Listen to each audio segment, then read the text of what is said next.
Hi guys, this is Dvija and welcome back to my channel and welcome to my channel if you have landed here for the very first time. If you are new to this channel, then please click the subscribe button down below and the bell icon which is just next to it so that you can get regular updates from my channel. You can also follow me on my Instagram, that is @beyondlocalgoddess, so that we can be buddies. Today we'll be reacting to Dodging Disbandment and Other Extreme Sports, a history of Dreamcatcher. Since we stopped at 2018 last time, we will start with 2018 this time. Let's go. Kicking off 2018, Dreamcatcher celebrated their first anniversary with a fan meet. All 400 tickets sold out within minutes. While Dreamcatcher may have not been the biggest group in the world, their work in the past year had started to bring in dedicated fans. The celebration included the release of revamped material, new photo shoots, and the release of their fan-dedicated single, Full Moon. There was also an announcement of a March comeback.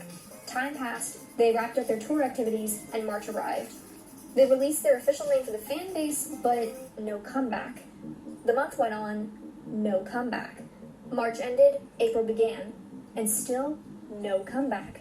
Eventually, Happy Face announced that the album had been delayed, and fans were starting to get antsy. Dreamcatcher did not have a good history regarding album delays, and the last thing anyone wanted was a re-debut. April closed out with no sign of Dreamcatcher. Moving into May, Happy Face was utterly vacant. None of the members were making announcements, and the radio silence was starting to scare people. What the hell was going on? Finally, something gave way. An official announcement told the fans that Dreamcatcher were named ambassadors for Microsoft's blockchain security technology. And everyone said, "Where's the album? This is us with Blackpink too, right? The album." Hey, what? Come on, this isn't a comeback. Where's the comeback? I thought we were getting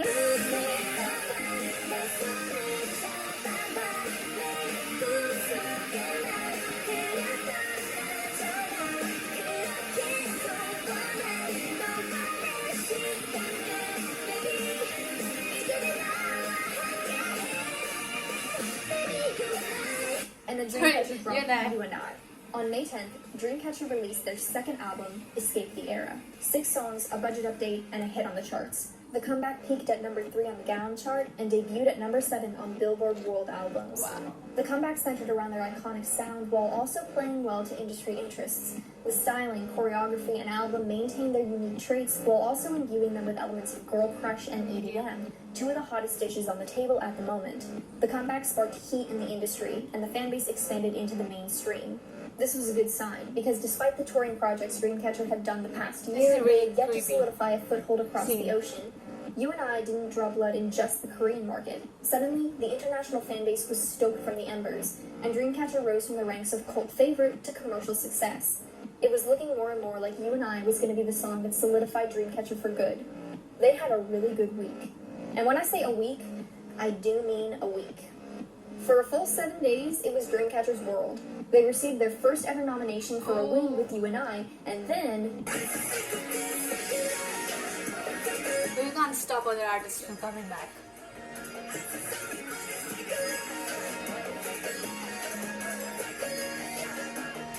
To be fair, it didn't matter who you were shunted out the door when Love Yourself Tear dropped.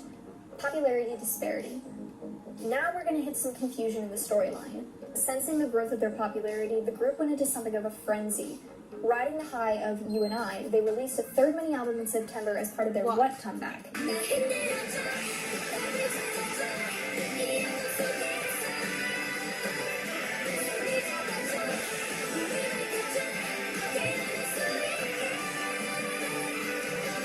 It officially broke the 30,000 sales mark for a mini album. The album charted at number 2, which remains their highest position of all time as of the making of this video. They had a Japanese debut, and while they were met with some initial success, the activities in Japan remained largely unrealized. 2019. Regardless, they had another comeback on February 13th of 2019 with The End of Nightmare, and its single, Period. I did not even know Dreamcatcher, and I saw the song in a restaurant in Ahmedabad, India, Gujarat. I did see this.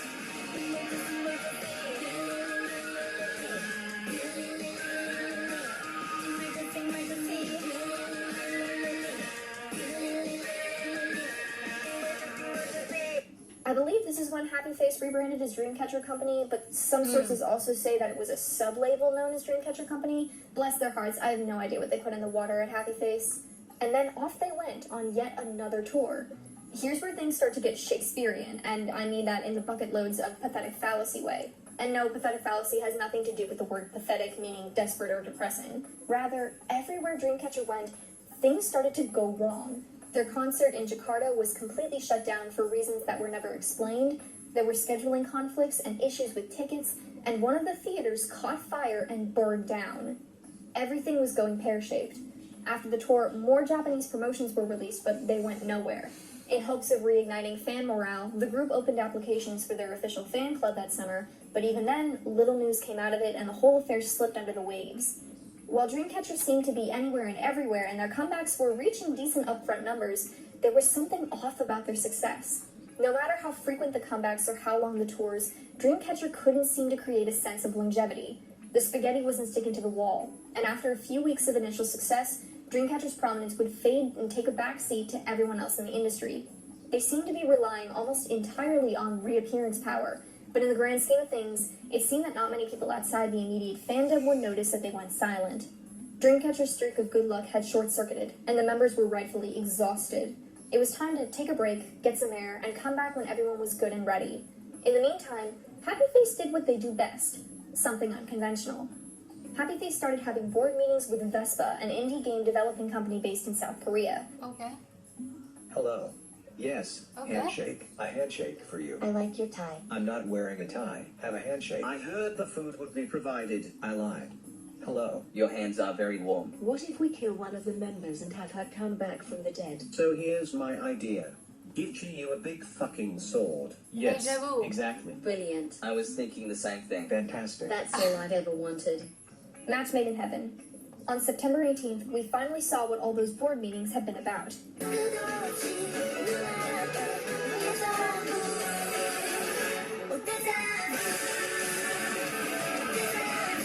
All the songs are so good.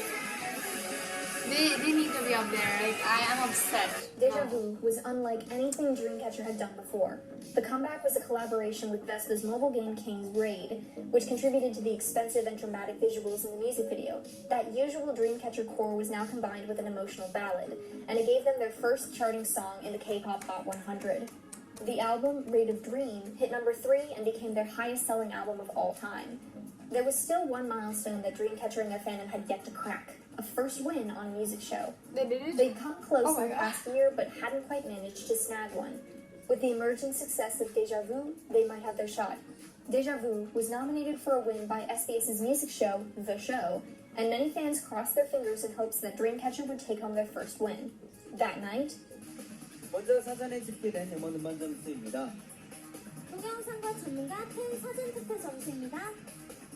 여기에 생방송 중 집계된 실시간 앱 투표 점수를 합친 결과 더 쇼케이스의 주인공은 여러분을 축하합니다. the winner of the night was Everglow, taking home their first ever win. I'm going to label this entire section alleged. There are details that can't be confirmed about certain parts of this issue, and there's so many different parts to what happened, and a lot I'm of it is upset. loosely translated I'm from upset. Korean into English. I encourage you to do your own research and come to your own conclusions. Anyway, on to what happened as best as I could research.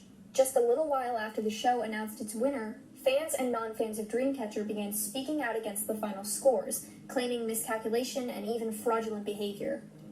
Even Everglow's music videos are not very trustworthy. Surrounding these numbers here. I do like them After too. the controversy gained some traction, a few fans started to claim that these numbers were already confirmed accurate and that the controversy was based on lies. As of now, there is absolutely no confirmation on any website in any language from any source that these numbers are accurate. Yes, if you add these numbers straight down, you do get 7,861 and 7,850. However, the addition of these numbers isn't what the outrage was about. It's that these numbers allegedly should have never existed like this to begin with, and that the calculation that was done to create them was fudged. So what went wrong? I'm basically going to be summarizing several articles that broke down the calculation process, the faulty results, and why people were saying it could have been intentional skewing. All of this information is readily accessible. I encourage you to look at them.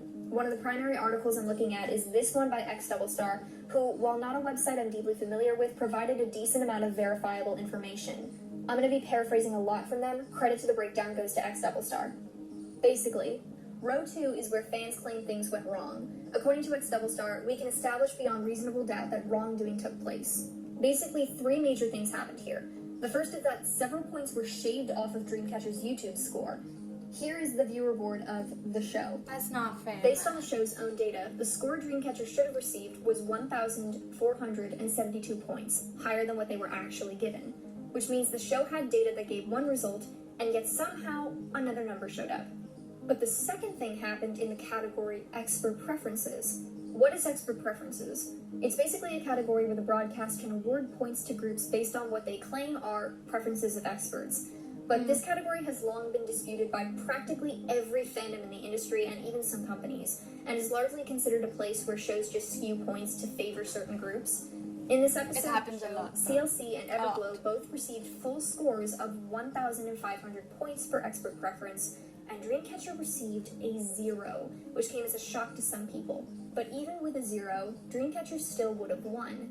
In order for Dreamcatcher to receive the lower final score that they did, the experts had to have given them less than the minimum amount of 0 and then masked it by announcing 0. Here's how that works. And again, these are all so just claims as mean. far as I know. Let's say that all the other data the show published in this section, except for expert preferences, was completely accurate. Now, let's remember that the minimum score for expert preference is apparently 0. When you calculate the full score giving Dreamcatcher an absolute 0 in expert preferences, their final score for this section is 1,972 points.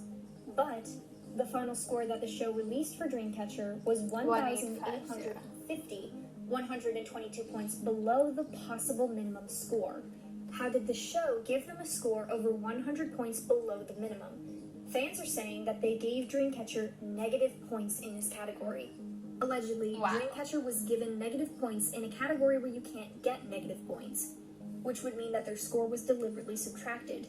Dreamcatcher would have been given a false score on behalf of the show, and if these weren't simple computer errors, this would be cheating.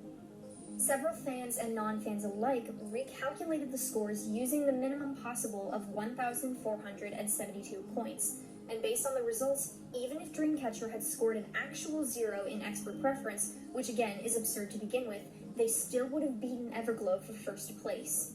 This led many fans to conclude that the show fudged Dreamcatcher's score and even subtracted points from it so that they could edge them in just under Everglow.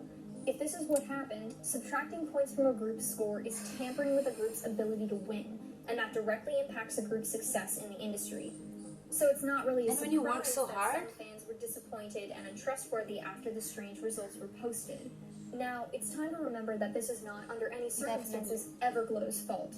Everglow as a group had absolutely nothing to do with the way the show's scores were calculated, and no one can deny that they are a monster rookie group with tons of support. Yeah. In the end, this is just as much a blow to Everglow as it is to Dreamcatcher. Everglow worked extremely hard to get where they are, and the last thing they'd want is a fraudulent first win, especially regarding all the heated tensions around rigging right now.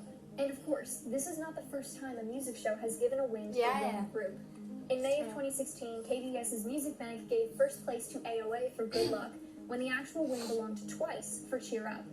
In May of 2019, My two groups, and you know first that place both my was groups. for Bet Bat, when the win really belonged to Oh My Girl for the 5th season. Something about the month of May apparently throws everyone's math skills out the window. The difference, of course, is that these shows both made official and public announcements about the mistakes and corrected the math, as well as the true holder of the win. As of the making of this video, SBS and the show have made no such announcement. In fact, the only acknowledgement the show gave to the controversy were public tweets that seemed to passive-aggressively mock the group and the fans for the loss of the first win. And that was that for 2019. 2020. So what's up with Dreamcatcher now? Based on sheer numbers alone, Dreamcatcher is a decently successful group. Their continued sales presence puts them just under Lovely's, AOA, and Idol. Given their commercial sales and consistent comeback rate, I feel comfortable saying that they're not going anywhere anytime soon. No, It could be they're that going this to blind. underrated narrative comes from a lack of blockbuster success internationally or top 3 status, and as such causes them to fall into the shadows in the eyes of many international fans. It could also be, and this is my personal hypothesis, that many of the struggles Dreamcatcher has gone through point out a distinct attempt by shadier parts of the industry to stifle the growth of an unconventional group. The industry thrives on convention, unfortunately, and deviations from the norm are often denied, sabotaged, or shut down entirely. And yet, despite all that, Dreamcatcher has survived today. Dreamcatcher are something of an utter fascination. Ever since they first appeared as Minx, they have been doing some serious parkour to keep in the game, rolling, flipping, and flat out vaulting over Disbandment like they're in the goddamn Olympics. It's pretty damn impressive, I think. So here's to you, Dreamcatcher. Right now, you might be K-pop's Leonardo DiCaprio, but you are by far some of the most unkillable girls in the game. Though I still have questions as to what you did to that one guy. Dreamcatcher have announced a Japanese comeback this upcoming March, and let's hope that both means actual March and more success in Japan. Go get 'em, girls. That's all from me this time. Best of luck to Dreamcatcher, and I'll catch you guys later. Thank you for making this video because I had absolutely no idea what went behind it. I'm sorry, I'm crying. I'm stupid, I'm sorry. This is just very upsetting.